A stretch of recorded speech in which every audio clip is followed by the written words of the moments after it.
सर्वेभ्ये नमो नमः।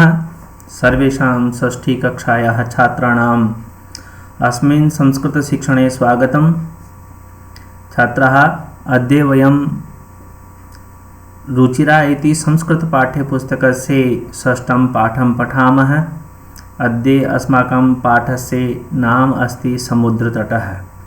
अहं मन्ये भवन्तः सर्वे समुद्रतटं दृष्टवन्तः एव। अस्माकं देशे अनेके समुद्रतटाः सन्ति।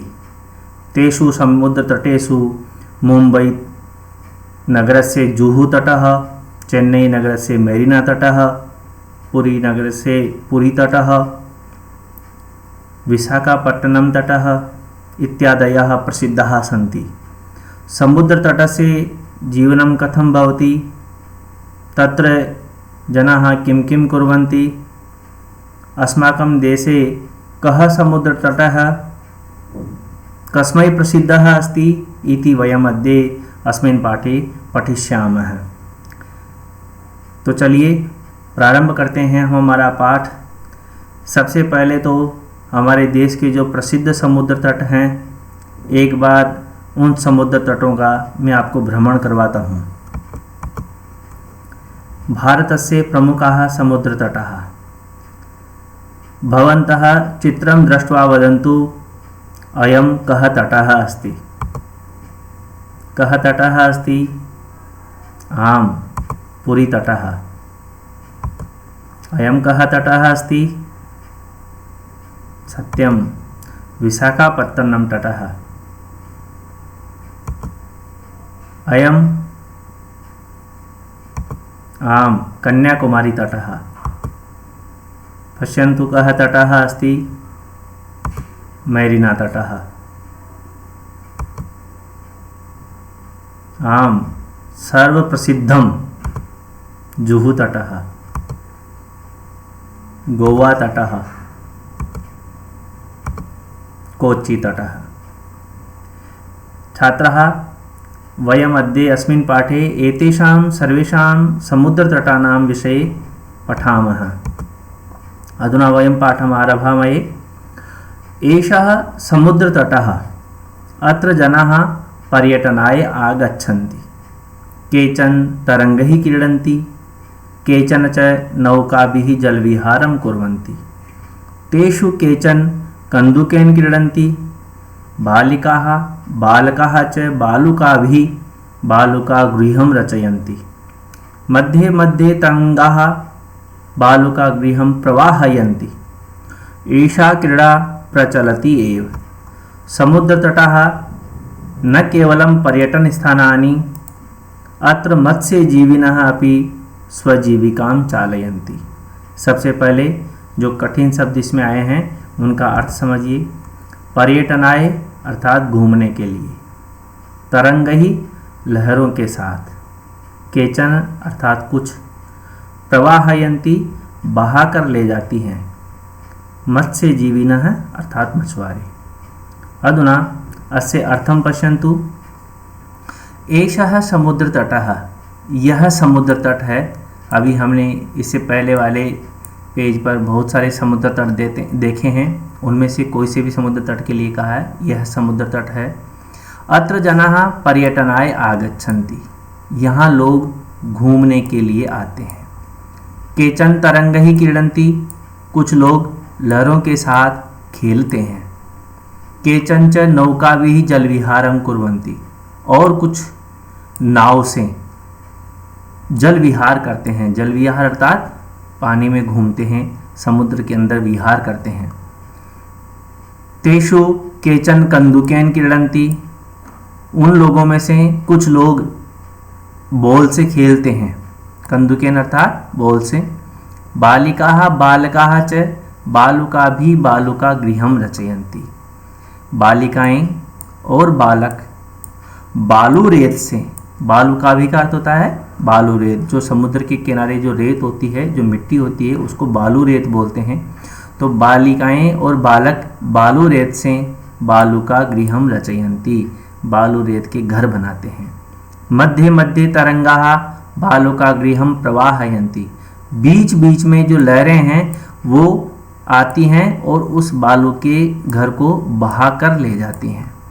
ये ऐसा क्रीड़ा प्रचलती एव, और ये खेल चलता ही रहता है।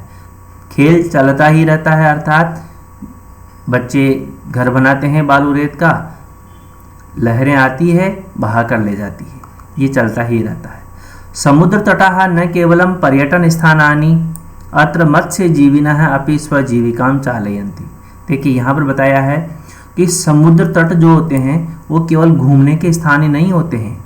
यहाँ पर जो मत्स्य जीवी लोग होते हैं अर्थात जो मछुआरे होते हैं वो अपनी आजीविका चलाते हैं। आजीविका चलाने का मतलब अपना जीवन इसी समुद्र तट पे मछलियाँ पकड़कर उन्हें बेचकर उनसे जो आमदनी होती है उससे अपना जीवन चलाते हैं।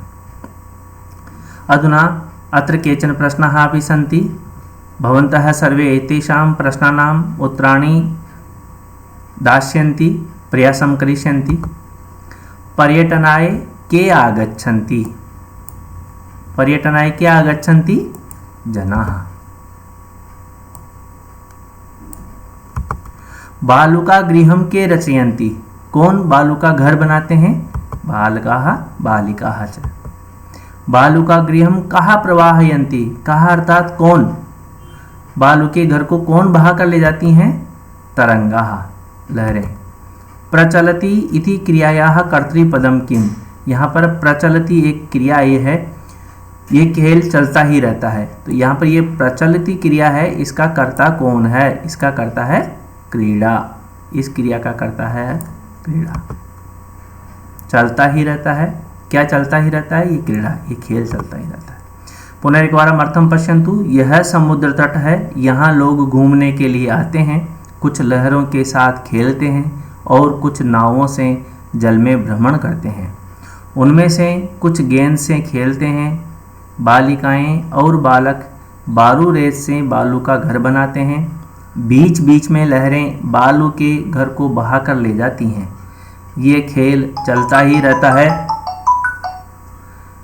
समुद्र तट केवल घूमने के स्थान ही नहीं है, यहाँ मछुआरे भी अपनी आजीविका चलाते हैं। छात्रः अग्रे चलामः। अस्माकं देशे बहवः समुद्रतटाः सन्ति। एतेषु मुम्बै, गोवा, कोच्चि, कन्याकुमारी, विशाखापट्टनम, पुरीतटाः अतीव प्रसिद्धाः सन्ति। गोवा तटः विदेशी पर्यटकेभ्यः समधिकं रोचते। विशाखापट्टनम तटः वैदेशिक व्यापाराय प्रसिद्धः। कोच्चि तटः नारिकेलफलेभ्यः ज्ञायते। मुम्बै नगरस्य जुहू तटे सर्वे जनाः स्वैरं विहरन्ति। चेन्नई नगरस्य मेरीना तटः अस्माकं देशस्य सागरतटेषु दीर्घतमः। भारतस्य तिस्त्रिषु दिशासु समुद्रतटाः सन्ति। अस्मादेव कारणात् भारतदेशः प्रायद्वीपः इति कथ्यते। पूर्वदिशायां बंगोपसागरः, दक्षिणदिशायां हिन्दमहासागरः, पश्चिमदिशायां च अरब सागरः अस्ति। एतेषां त्रयाणामपि सागराणां संगमः कन्याकुमारी तटे भवति। अत्र पूर्णिमायां चंद्रोदयः सूर्यास्तं च युगपदेव द्रष्टुं शक्यते। विशिष्ट शब्दः अतीव, बहुत अधिक, रोचते, अच्छा लगता है, नारिकेल फल अर्थात नारियल, स्वैरम स्वतंत्र होकर के, युगपदेव अर्थात एक साथ। अधुना अर्थम पश्यन्तु। अस्माकं देशे बहवः समुद्र तटाः सन्ति। हमारे देश में बहुत सारे समुद्र तट हैं। एतेषु मुंबई, गोवा, कोच्चि, कन्याकुमारी, विशाखापट्टनम, पुरी तटाः अतीव प्रसिद्धाः सन्ति। हम सब जानते हैं बहुत सारे समुद्र तट हैं हमारे देश में, जैसा कि हमने पाठ के आरंभ में भी देखा था।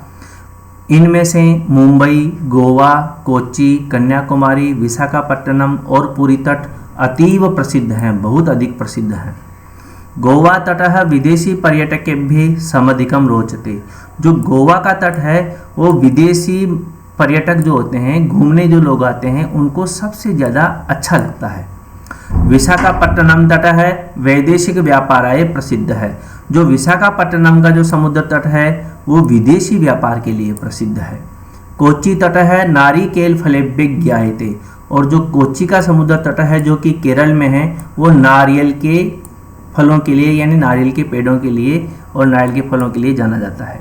मुंबई नगर से जुहू तटे, और जो मुंबई नगर का जो जुहू तट है वहाँ पर सर्वे जनाः स्वैरम विहरन्ति, सभी लोग स्वतंत्र होकर के घूमते हैं, बेरोक टोक घूमते हैं।